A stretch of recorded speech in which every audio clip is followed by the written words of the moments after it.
have very organic and authentic conversations. Cool. I love it. Yes. Perfect. Well, Clifford, I'll let you kick it off and do a little intro since this is your guest, and then we'll kind of roll right in. All right. What is up, everybody? Clifford Starks here. Your guy who was a former UFC fighter and then got into a new arena of entrepreneurship. And now I get to introduce you to amazing guests and people as we go through this journey. I got to connect with Crystal. I actually did one of her workshops, which was absolutely amazing. And it focuses on money and money blocks. And what I see is we are really, really limitless. And the people that we surround ourselves with are the ones that make the changes to where we want to be.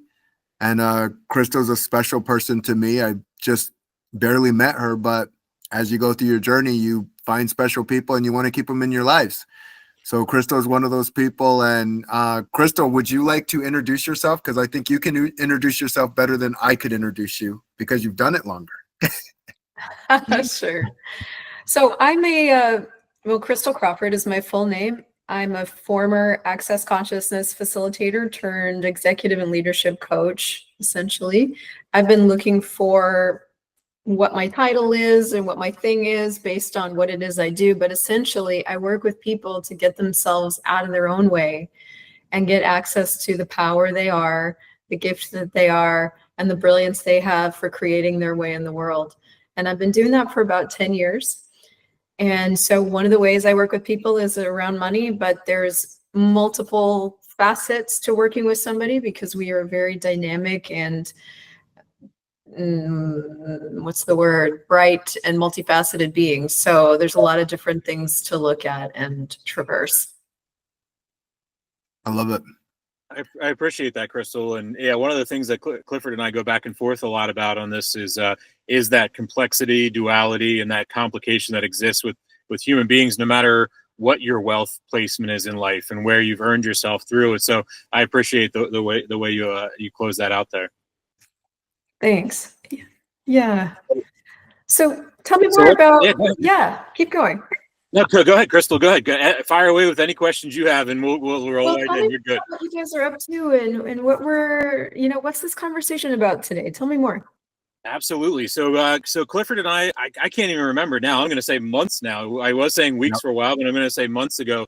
I interviewed Clifford for our pilot episodes for our FreeMind Network podcast. So it's the same idea where I meet strangers, intentionally don't do any research, and I just meet strangers on camera, and I interview them based on their life and really asking questions of the good and the bad. I don't like the polished stories. I grew up, my story is I started this exact business in 2008. I started booking bands in Philadelphia and then started meeting breweries, wineries, and distilleries. That then turned into a 15-year career in the alcohol industry, and now kind of settled back into the media realm of things that I was doing in alcohol, but expanded it into not as much product-based as it is story-based of the individual humans that are behind the products. So I basically am doing a circle back of the last 20 years, and I've spent 20 years talking about everybody's products, and now I'm going deeper into the existing network. I love it. I was in hospitality for almost 20 years, and my favorite thing about that was that it never got boring, and you always had somebody new to meet, and you're always running into interesting people and situations. So absolutely. And a lot of people don't realize that alcohol and hospitality, that transcends all genres and all industries. So when I say my network, it's not just brewery owners and bar owners, it's politicians, it's concrete guys. It's a million different avenues because of that. So I appreciate you bringing that up, because it is a forest as well as the trees kind of scenario when it comes to that. Totally. Well, I appreciate that. Yeah, we just Monday we closed out. We just put the episode out yesterday with Sam Calagione, the founder of Dogfish Head Craft Brewery out in Milton, Delaware. So cool. that was a good little celebration for our 100th episode that we had put out, and we just crossed over 1 million views for our network organically without any paid advertising. So that's really the gist of it, is just giving authentic, genuine stories. And while we do have sponsors that support us, it's not in a way where they're actually allowed to infiltrate or put anything into anything we talk about. They simply just help us pay for the distribution of the content. And that just started. So we were intentionally not doing that until we hit 1 million views on our own, so that we could try and really proof our concept out and get our following together. I love it. Perfect. Well, where should we start today? Yeah, absolutely. Well, I think, what do you think, Clifford? We talk a lot about turning pressure into fuel and really finding very stressful situations and finding the energy through them. We've not got into too much. We've talked a lot about athletics and entrepreneurship. I think for you, with your finance and everything like that, let's take that lens and go with like both scenarios where someone's winning, but also maybe like scenarios where somebody's back's against the wall and they're drowning in debt, and something that, you know, not necessarily hopeful wishes, but real practical ways that you can change mindsets and do what you do. I don't want to fill too much in there. So. Yeah, well, I would say the work that I've done in the last 20 years is most suited to that scenario where, you know, I actually came to this work of consciousness that I got into via needing some help myself. It was emotional stuff that I was dealing with, and I was looking for a way to be happy and have good relationships, and then found out I could have a whole life change. And I had all of this financial backlog and emotional backlog and all this stuff. So when I discovered that I could change my financial reality, I was introduced to all of these books and resources with tools that taught me about being. And my basic energies around money were ones of scarcity and, you know, I'd grown up, my mom was 21 when she had me. We grew up in the middle of a trailer park in the US. You know, she didn't know anything about anything, much more having a baby and, you know, leading a family. And the arguments that her and my dad had were around money. So I grew up in what I call the scarcity soup. You know, it's like, I knew we didn't have money and I knew there was never enough, and that was just a fact. And I proliferated that reality through my adult years until I'm, you know, 38, sitting in a consciousness class going, well, how do you change this? How do I change income ceilings? How do I, you know, get a handle on the debt that I've got, the financial backlog I have? So I got into a tool called the How to Become Money Workbook, which I really, really, really recommend for people that want to up-level their money reality. And it's a transcript of a class that essentially, in the 2 hours that it takes to go through it, changes the space from which you're being. It's literally just changes your points of view. And there's all these different conversations in the workshop around, is need a real thing? You know, is that worry, is that actually real or invented? There's conversations that change your perspective. But when you come out of the workshop, you yourself are different. Like, that's the only way I can explain it. Yes, you have new mindset and you have new information, but you are functionally different, and you have your hands on about 10 different tools to facilitate yourself, to self-lead during the week. For example, one of the things I didn't know was happening, because I was unaware, was that I would wake up every single morning and my very first thoughts in the morning were of my bank account and how little there was in it. I mean, I didn't even realize that until I did this class.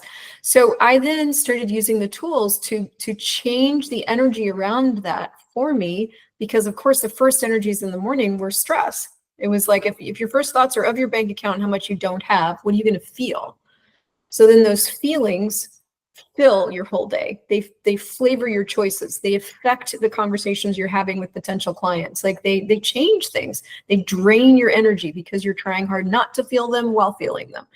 So you have to have some tools to work with yourself on those to change how you're feeling, which is essentially changing the energy around it. And so in the workbook itself, there's a 5-sentence thing that goes, I am power, I am awareness, I am control, I am creativity, I am money. And it's got a whole, you learn about that in the workshop, but you use that as one example to interrupt yourself and create a different space for you to function from, because money shows up to the party of joy and ease, and money doesn't show up to the party of stress. And so it's very, not contrarian, but it's very, like, I forget the word in English right now, like anti to what you think you would do. You think, well, I have to take care of the stress by having more money and then I won't be stressed. No, you have to be the space that is money before money can show up. So that was my first exposure to really functionally changing where I functioned from with money in order to have more money. And then after I did that, my income went up by a factor of 3. Like I just got it. I got it that if I'm myself and I don't spend all this energy and stress and worry, and I have the tools to do that, then I can create. And from there, everything is possible. I love that. I really, you know, one thing I think about is when we're core, when we're anchored, when we're in place, everything spills out from that space. And I think we all have to gather our own awareness to, oh, this is what it is. So I'm curious, did you get it and go, oh, I get it? And do you ever have to re-get it at other times too? Yeah. Well, for me, what happened was I went through the workbook 8 times. So like 8 weekends in a row, I went through it. So the first weekend, I'm like, oh my God, mind blown. And then of course you go back into your daily life and you're still doing the same crap. You know, you're still thinking the same things and you got the same stuff going on. But now you've got tools. So I had Post-it notes up on the mirror and like reminders in my phone, and, you know, like, no, I put my puppy on a short leash is what I call it. You know, my internal mind puppy. I'm like, nope, we're not doing that. We're doing, I am power, I am money, I am awareness, I am control. And so those are 2 tools I talk about a lot: noping and puppy on a short leash. And so it started to change. And then the next weekend I went through the workbook again. I'm like, oh my God. Got back into my life. It got a little easier because now I was starting to hear myself. I was paying more attention to where my thoughts were going. I knew that it was starting to work, you know. 3rd weekend, oh my God, you know, and then it's starting to become kind of more normal. Like it's working its way. By week 8, I changed. It's like something like the penny dropped. The last drop of water in the glass made it spill over. Like I got it. Something was just different. I didn't have to work with myself that consciously anymore. I just was different. I'm like, I am money. I get it. I can, I have, I will. That's it. You know, like there is no other reality I'm going to entertain anymore. Having said that, you know, like life happens. I think that was back in, I don't know, 2017, 18. Then we had the pandemic years. I went offshore. Life happened. And I had other periods where I was lower than I wanted to be. And so in those periods, I did have to remind myself again, wait a minute, we are money, you know, but it came back quite easily because at that point I knew it like a second language. I just hadn't practiced it in a while. And so I just started speaking it again, sort of thing. And it comes back. So it's sort of both and, like but you have to be really persistent with that kind of choice, especially when you've been doing scarcity for a really long time. Give yourself a persistent wash in that change so that you can start to get it, just like language, and return to it when you need it. I think one of the biggest things, and I appreciate the way you put it together as well, because I recently as well, and we talk about this a lot, have gone through a similar kind of evolution from a mindset aspect of controlling the controllables in life. And mine was through sobriety as well as some other things that kind of allowed me to start piecing things together and live very much more in the present.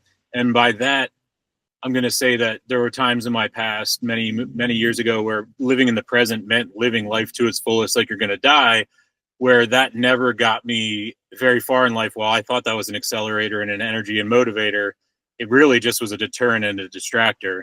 And now life is so there's I dance around this because I know there's a lot of terms that we use with consciousness and mindfulness and things like that get dipped in from business and life to also spirituality. So sometimes we can lose people's attention. So I want to bring back anybody that might be losing us because of the keywords we're using too. I'll give you a really straight fact, is that life slows down when you literally look in front of your face. And I can guarantee to Clifford, to my side on this one, that he's a big part of what helped me stop living so much in my past, was really looking forward, and not looking forward in an aspirational way, looking forward as being, this is what exists right here. This is what you just created and controlled, not from some magical fairy dust, but literally from your work and your effort, whether it's your children, your business, your house, whatever it is that you take pride in. and being like, once you can be good with that, then you can start to add things. But if you're not good with that and you're trying to add things to your life, there's another variable that you're not paying attention to that doesn't allow you to move forward in life. And what I mean is there's something irking you, there's some void that needs filled, and no money will ever fill that, and no emotional thing will ever fill it until you've taken that inventory of your own life and assessed what is that's that leech or that kind of thing that's hanging on you. So kind of, if you, without giving too much of the secret sauce away, if you can maybe talk about some very basic daily things, like you said there, a great example, like you said, about looking at the bank account. That's one thing. I would also say, maybe, would you agree also it's getting and interacting with strangers more often a little bit too, and getting a little bit of perspective on life and kind of round things out a little bit? So give me some context for suggestions you want, because I think we're like, I'm over here in this other land of tools. I jump around a lot. But I guess I was speaking more to my own, is that for me, and this doesn't work for everybody, I realize, because I'm an extrovert. But I also get burned out energy-wise, and I become an introvert. What helped me start to see the presence of life and really slow down and stop pursuing so many things, and then not being able to really, being a mile wide and an inch deep and not really succeeding at any of them, was to really slow down and engage with human beings one-to-one, and meeting strangers and understanding what they're going through. And what I ended up realizing was the things that I was using as like a barrier were not as important, and also weren't as controllable as I thought they were. And then if I was able to get them out of my way and just control what I was going to control, and literally almost ignore things I couldn't control, and that being, you can't control your bank account each day, but you can control how you speak to somebody that you might have problems with every day. And then if each day you start working with that person instead of creating more drama with that person, that ripples out a little bit. What I'm very much getting long-winded to where I'm going, but I think what I'm trying to say is any suggestions you would have for somebody, I guess there has to be both ways of introverted versus extroverted, as to how, if the bank account isn't your motivator, that's what I'm trying to get at. Sorry. Thank you so much for not, I talked this through in real time. If your bank account is not your motivator, how do you become conscious of the opportunities and prepare for those opportunities when they come by? Well, I would say it's fair to say that bank accounts don't motivate many of us. Especially those of us that are in industries like this, creative industries, hospitality, coaching. It tends to draw those of us that aren't motivated by money. And so we do have to go looking for what is it that we're excited about, and then somehow learn and teach ourselves to include money, because money is what allows life to work. I definitely lean harder on, choosing things that with yourself, that empower yourself to stand up inside. I mean, sometimes we need to go outside ourselves and expand our reality, right? We need to talk to more people, go more places, make our world bigger and have more possibilities. That in turn can give us a sense of what really motivates us, because we have more exposure to more things, and we're like, oh, that's fun, that's cool. What does that even cost? What is that? How would that even be possible? How would I choose that? That makes our world bigger. Many times we need help on being a great facilitator of ourselves inside. Because we are not talking to ourselves well. We are immediately going into big piles of negative feelings about things, including bank accounts, and don't know how to stop it. And therapy will tell us, well, you just need to talk about it and get present with it. And someone else will tell us, well, just go take a walk. And someone else will tell us, well, you just need a different mindset. And none of that quite works. So how do we become a transformational person in our own inner life? That to me is that's where I thrive. That's what I'm always looking at. And so there's a lot of different tools for that. If you guys go to my YouTube channel, there's 949 videos on there of tools you can use with yourself. But one of them, for example, would be, you've got a crazy number of thoughts going on about your bank account, for example, since that's a tangible example.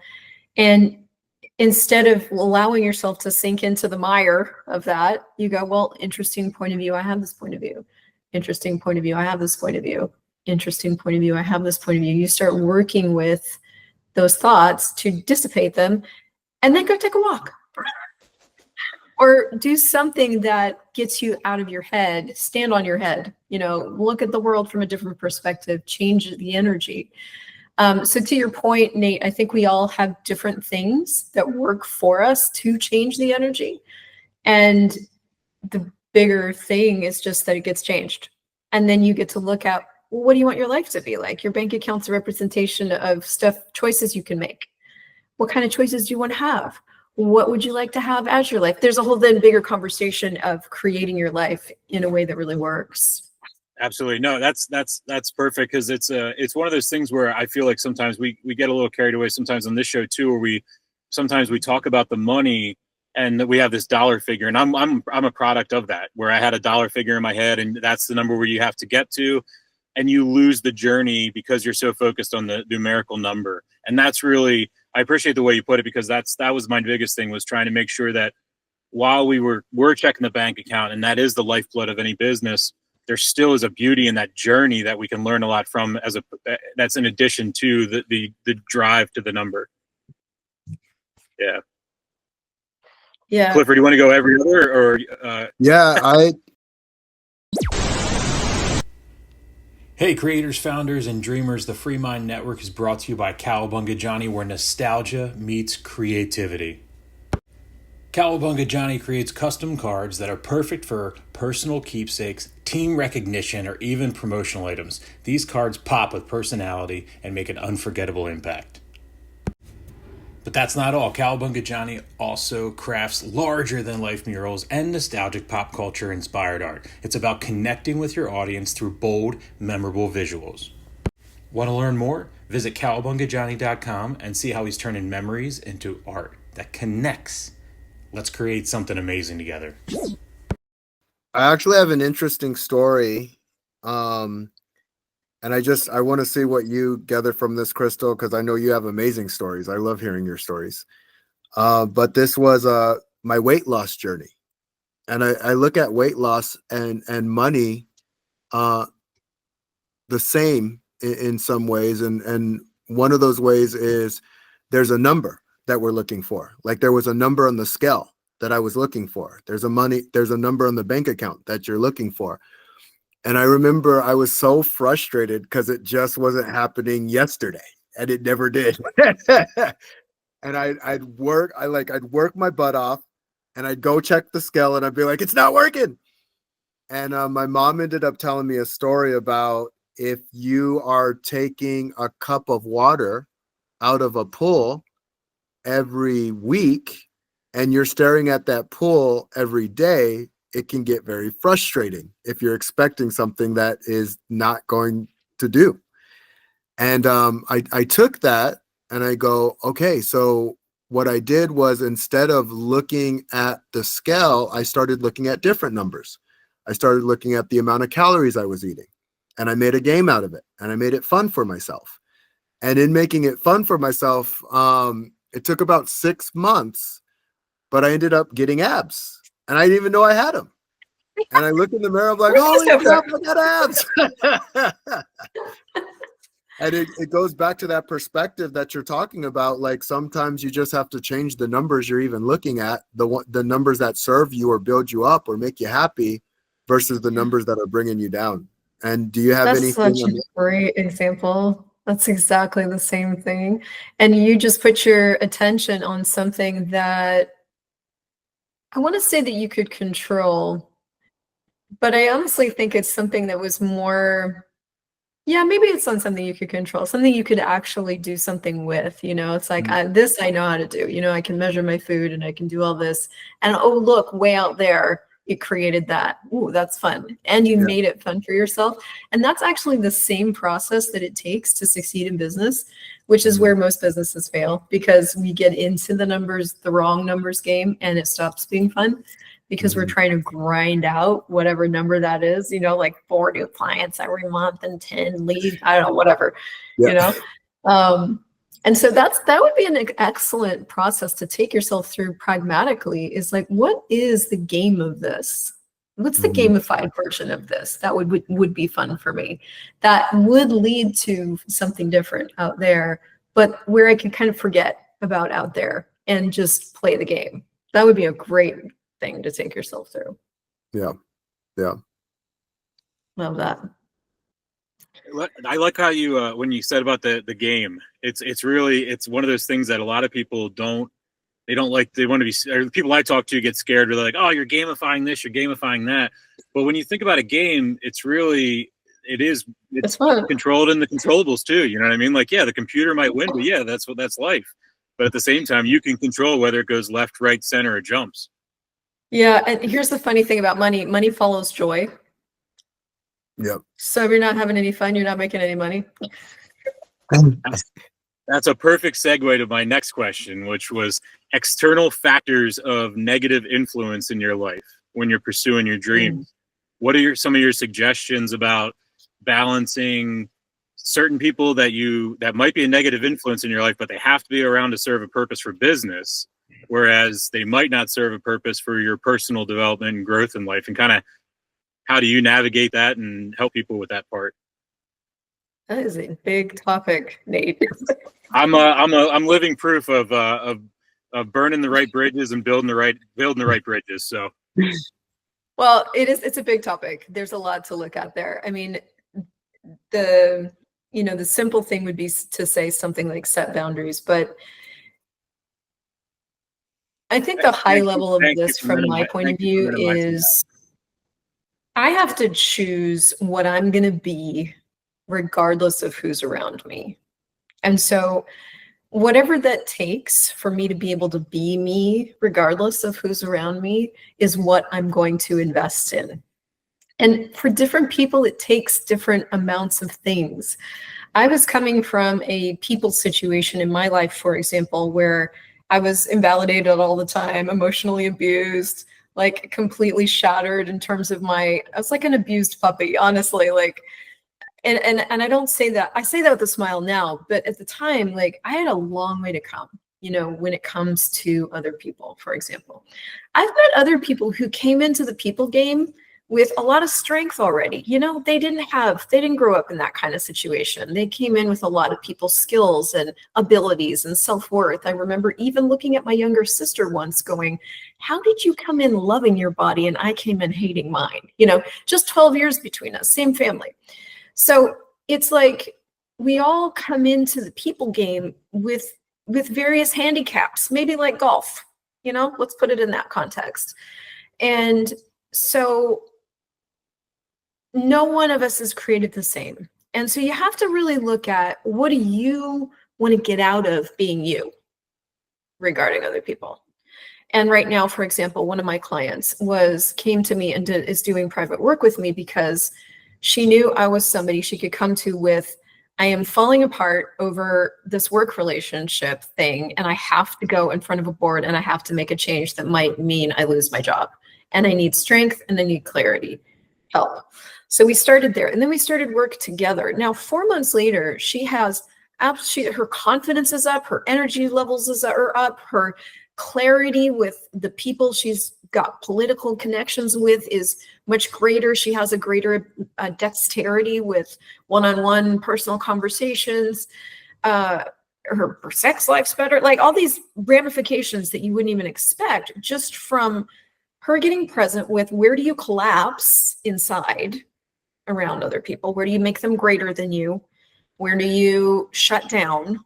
Where do you go into doubt about yourself regarding other people? And now let's look at that directly and find the energetic seed of it. Is it that belief, something you bought when you were a kid, and change it? And then she walks out of those sessions able to function. But it's so individual. We each have our own things in regards to other people that need to be just kind of looked at. But first and foremost, you got to look at what do you want to get out of being you in regards to other people? How do you want to feel? She wanted to feel confident, clear, doubt-free, fearless. Okay, cool. How do we take doubting, shut down, suppressed you over to fearless, confident, brave you? where do we start? And that's where we start. So you got to first look at what do you want to feel in regards to other people. So I love that question. What do you want to feel? And the other thing I want to share with everybody, the clear importance of getting a coach, more so in business than anything else. And this is why. I come from an athletic background. If someone has a cast on their foot, they're not going to have them run on their foot. They're just not going to do it. And I started looking at it. I go, holy crap, it's the feedback loops. The feedback loops. Yeah. When we can see, we know what to do. We're better at making the right decision. Business was so hard because you don't know what you don't see. And so you can be running around with a cast on your foot nonstop and not knowing why you're not getting where you want to get because you're running around with a cast on your foot. And why your foot hurts so bad. Yeah. It's like something's not going right. What's I'm doing wrong? everything that I can. Yeah. That's I like that too, that Clifford, because yeah, it's one of those things where, especially if you're a stubborn athlete or a stubborn business owner, you'll drive your body or your business into the ground before somebody pulls the reins on you. Because you'll really, at the end of the day, think it's your fault. And if you can just get your crap together, that it'll all work out. When really, if you just pulled in someone else for some perspective and some tools, you could move forward with a lot more ease. Yeah. Well, and that's the thing, Crystal, too, is like I want to really compliment your industry as a whole, because a lot of times there's different people where they might say, I don't need that, I can figure it out on my own. But I mean, I can only speak from my experience, is that whether it was a great scenario of success or it was a rock bottom scenario where I'm pulling myself out of a gutter, I didn't do any of them by myself. And anybody, I have toe to toe looked at a lot of people that have told stories and been millionaires and told stories about pulling up their bootstraps and blah, blah, blah. And I face to face ask them, and I'll be like, well, who helped you in this scenario? And when you break it down, they'll share it. And I think that that's one thing that today in society, we're grabbing so many 90-second and 60-second clips that we're not grabbing the entire contextual story. And what happens is sometimes somebody might hear Clifford's story in a very 30-second snippet and be like, I could never become a UFC fighter in 10 months. That's crazy. But they don't listen to the entire contextual story to understand all the steps that it takes. And once you understand all the steps, then you should decide whether it's not going to work or not. Not because you read the headline, but because you read the actual meat of the article. Yeah. Yep. I look at one of my biggest challenges. I liked being really good at things. Like I like, and I didn't even know that my trauma was giving me strength, because that's how I saw it. I'm like, I can be stronger than anything. I can be stronger than anything.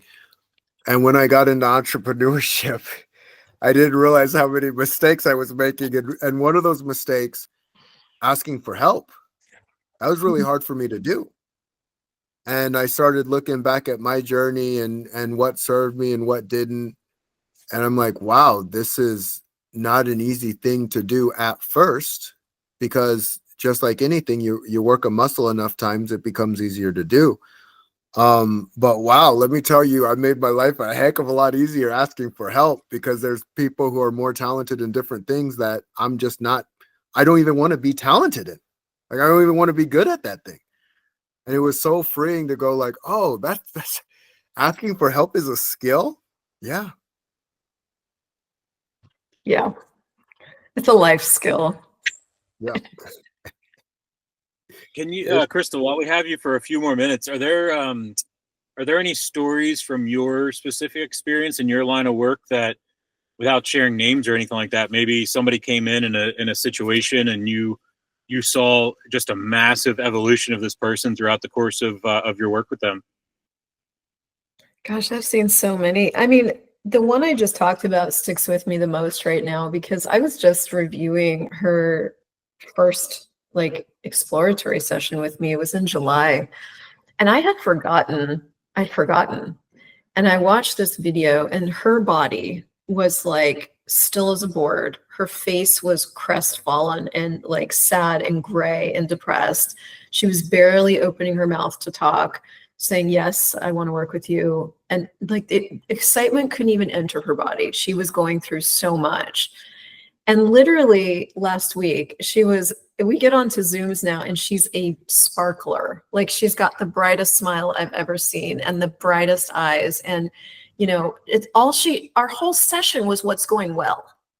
Like this is going well and her team's going well and the thing she's doing on the side is going well. So I finally said, is there anything you want to look at? And she's like, well, you know what? I'd like to still feel like I'd like to not waver when there's this one lady, she just gets under my skin. And so we started looking at that one lady, but it was like an impossibility to be the person that she is now only 4 months ago. And so it's so funny with some of this work that we try to market is so intangible. It's like, you know, is going from crushing suppression to aliveness valuable to anybody? But when you experience it, it's like oxygen. It's like you are no longer walking around in your life a zombie. You are walking around your life a creative element, enjoying everything that's happening and like turned on by all the different people and things and conversations. And is it perfect? No, but you have more access and agility. She has more access and agility inside of herself to navigate all these situations that before sent her into complete shutdown. So she was going into shutdown like 8 to 10 to 22 times a day. And now she's like catching it and she's changing it and she's able to, you know, speak different and function different and make different kinds of choices now, to the point that her organization is growing, where before it was literally being destroyed by this other entity of people. So really, really transformative. And that's just one. I can imagine there's a Rolodex on that one for sure.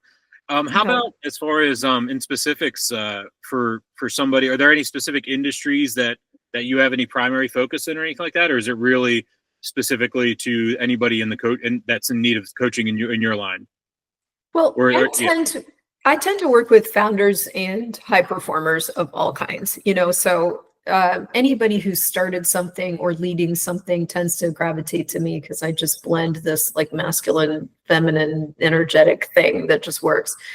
But you know, one of my other clients that got a lot of change was a coach and a founder of Cref's Couch. She was a psychologist turned mindset and energy coach, and you know, she had built her presence online for like 3 years while she was working her job and was terrified to leave her job, and finally did and cashed in. Sure, she had this windfall of money, but then it started going down as she went into all this crushing doubt of herself. So I tend to work with the people in those, you know, higher positions, because what happens is you basically lay it all on the line. You know, whether you're founding a company or you're going high performance sports or, you know, whatever it is, you've laid everything on the line. Your entire life now is dependent on you succeeding, essentially.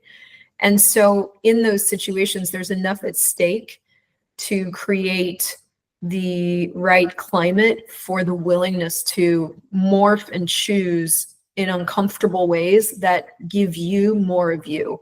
So, you know, she was going into panic about her cash flow, and we worked really hard on her being, knowing and being, and the stability of that.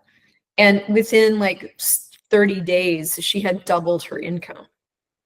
And so it's like, I think a lot of times we think that it takes another strategy, and sometimes it does. Sometimes we're missing strategy and we could be helped by, you know, correct wording or whatever it is in terms of entrepreneurship.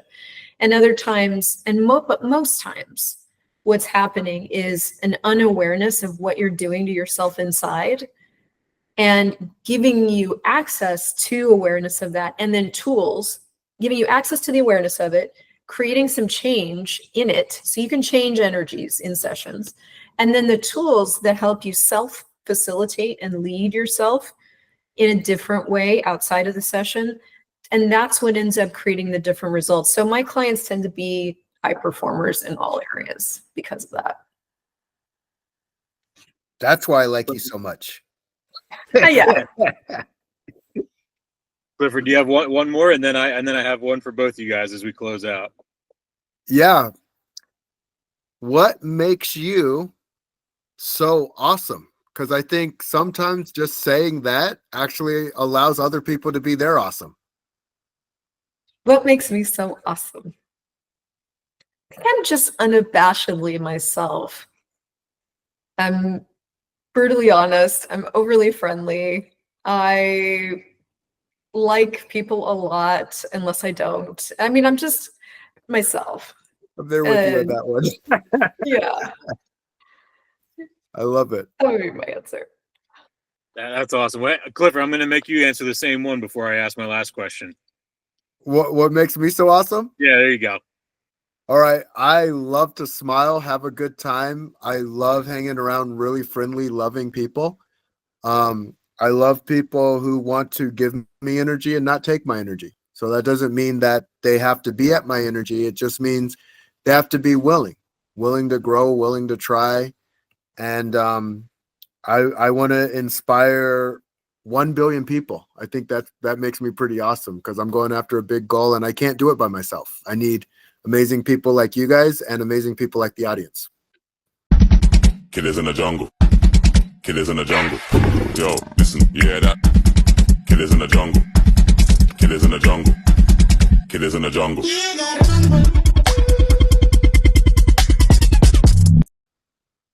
Absolutely. Well, I have one more question for each of you, and then we'll go around with closing thoughts for each of us. Crystal, I'll start with you. This is something new I started the past few weeks, and I'm going to keep doing it because I've been loving the answers, and I'm going to build a playlist off Spotify in the next week, maybe this weekend, if it depends on how much turkey I'm comatose on the couch over. But 3 songs that you would like played at your funeral.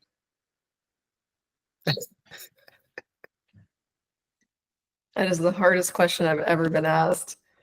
All right, It's since okay. I just Nothing went and live. saw You gotta pause. Wicked, I will say There you go. Defying Gravity.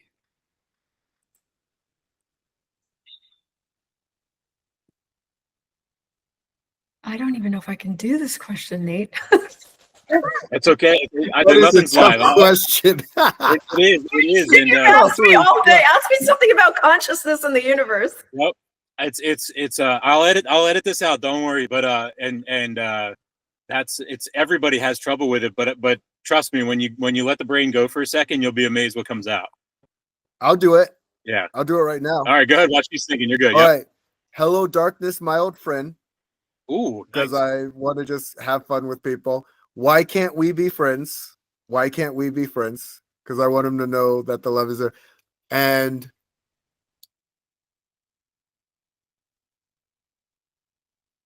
let's see, what would the third one be?